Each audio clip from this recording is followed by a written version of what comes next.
এই দেশের মাঝাবি এরা এত খারাপ, রাসূলের সুন্নাতকে তারা কবর দিচ্ছে। যেটা সালাফরা বলেছে একদিকে ওয়াজিব আর একদিকে সুন্নাত, সেটাই হচ্ছে ইমামের পিছনে সূরা ফাতিহা পড়া। এইটাকে তারা কবর দিয়েছে সাধারণ মানুষদের মাঝে।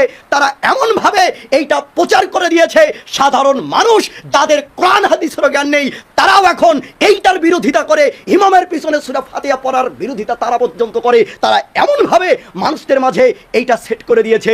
আমি আপনাকে কি দিয়ে বোঝাই, এই বাংলাদেশের মাটিতে যদি আমি ওমর ফারুক বিন সাইফুল্লাহ আলেম ওলামার নাম যদি আমি মুখে নেই, তাহলে হয়তো আপনারা বলবেন এই ছোট ছেলে এত বড় আলেমের নাম কিভাবে মুখে নিয়ে তাদের কথা বলতে পারে।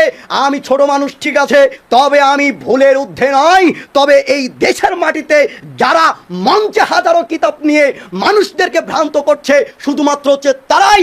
লুৎফর রহমান ফারাইজের মতো একজন আলেম মঞ্চে হাজারো কিতাব নিয়ে মানুষদেরকে ভ্রান্ত করছে। আইনুল হুদার মতো মানুষ, তিনি মঞ্চে কিতাব নিয়ে মানুষদেরকে ভ্রান্ত করছে। শফিক আসিমির মতো মানুষ মানুষদেরকে ভ্রান্ত করছে।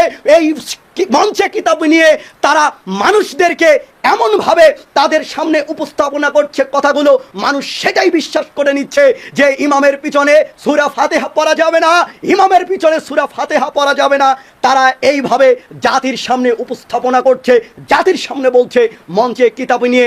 আমি আপনাকে কি দিয়ে বোঝাই, অথচ রাসূলের আদেশ, অথচ রাসূল সাল্লাল্লাহু আলাইহি ওয়াসাল্লামের কথা স্পষ্ট হাদিস থেকে আমি আপনাদের মাঝে দলিল পেশ করতে সক্ষম।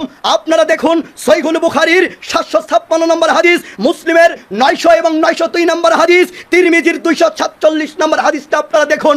আবু হুরায়রা থেকে বর্ণনা, রাসূল সাল্লাল্লাহু আলাইহি ওয়াসাল্লাম বলেছেন, লা সালাতা লিমান লাম ইয়াকরা বিফাতিহাতিল কিতাব। ওই ব্যক্তির সালাত হবে না, ওই ব্যক্তির সালাত হবে না যেই ব্যক্তি